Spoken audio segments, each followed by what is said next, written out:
आप देख रहे हैं N20 लाइव और N20 लाइव की टीम पंचायती राज चुनाव का हर एक अपडेट आप तक पहुंचा रही है।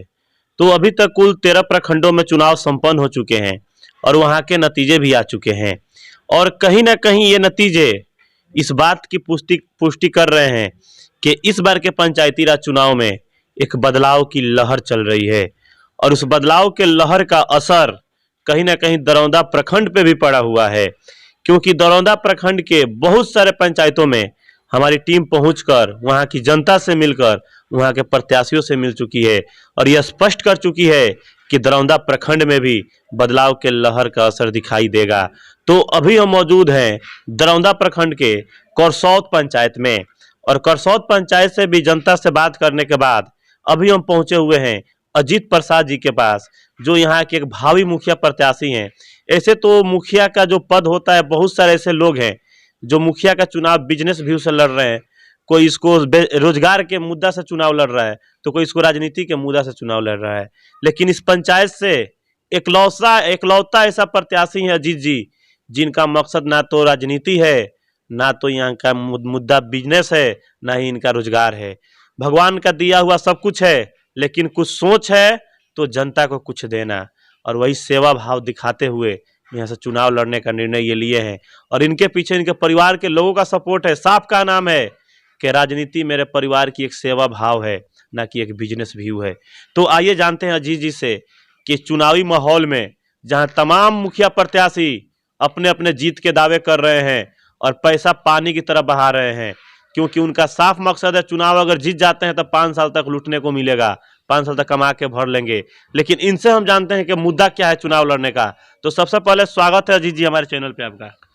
जी सर, नमस्कार। नमस्कार सर।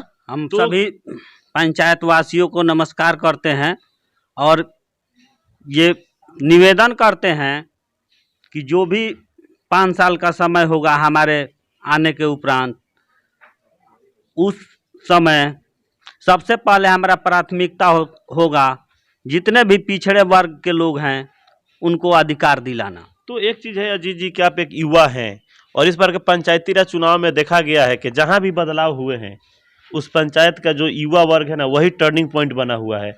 उस युवा वोटर का झुकाव जिधर हुआ है नतीजे उधरे आए हैं और यही कारण है कि 80 से 90% पंचायतों में बदलाव हो चुका है। और इस बार के चुनाव निष्पक्ष और साफ सुथरा चुनाव हुआ है, जहां भी जो भी प्रत्याशी पानी की तरफ पैसा खर्च किया है और जनता को खरीदने का कोशिश किया है, वहां की जनता वैसे प्रत्याशियों को मुंह तोड़ जवाब दी है, चुनाव हराई है।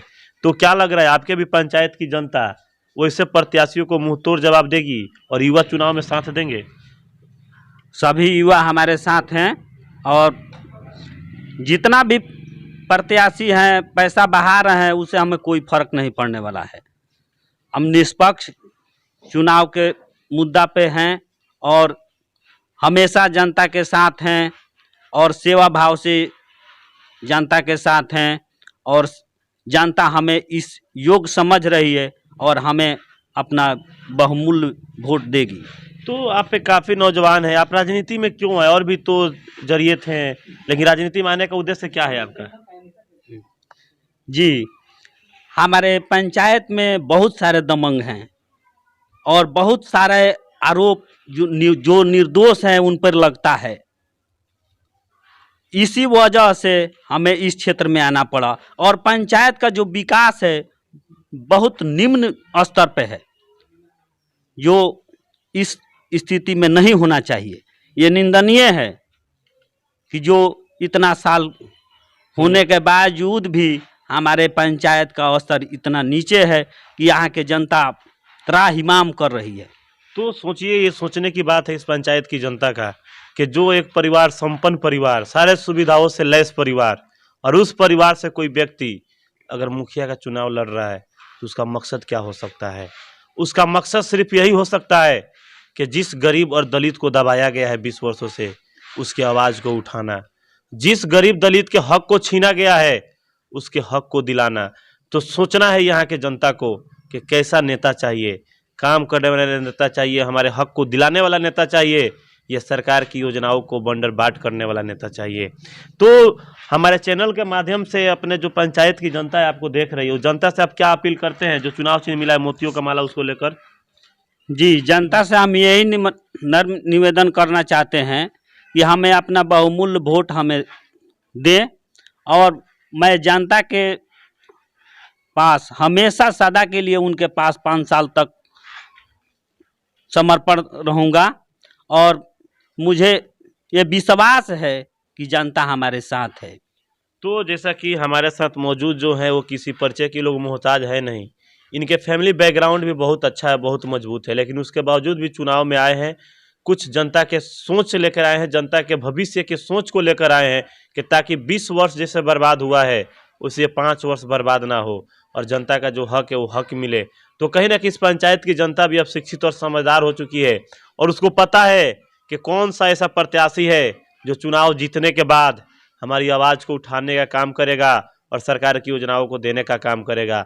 तो कहीं ना कहीं यहाँ से 9 प्रत्याशी चुनावी मैदान में है मुखिया के पद के लिए, लेकिन एकलौता ऐसा प्रत्याशी ये है जिनके पास ना तो कोई लोभ है ना ही कोई लालच है, बस कुछ है तो जनता का। जी के बड़े भैया उनके अभिभावक के जैसे हैं राम पुकार प्रसाद जी, तो आइए इनसे जानते हैं इनका क्या सुझाव है और उद्देश्य क्या है।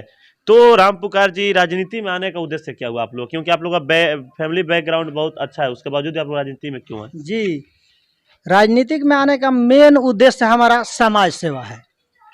समाज सेवा और सिर्फ समाज सेवा है।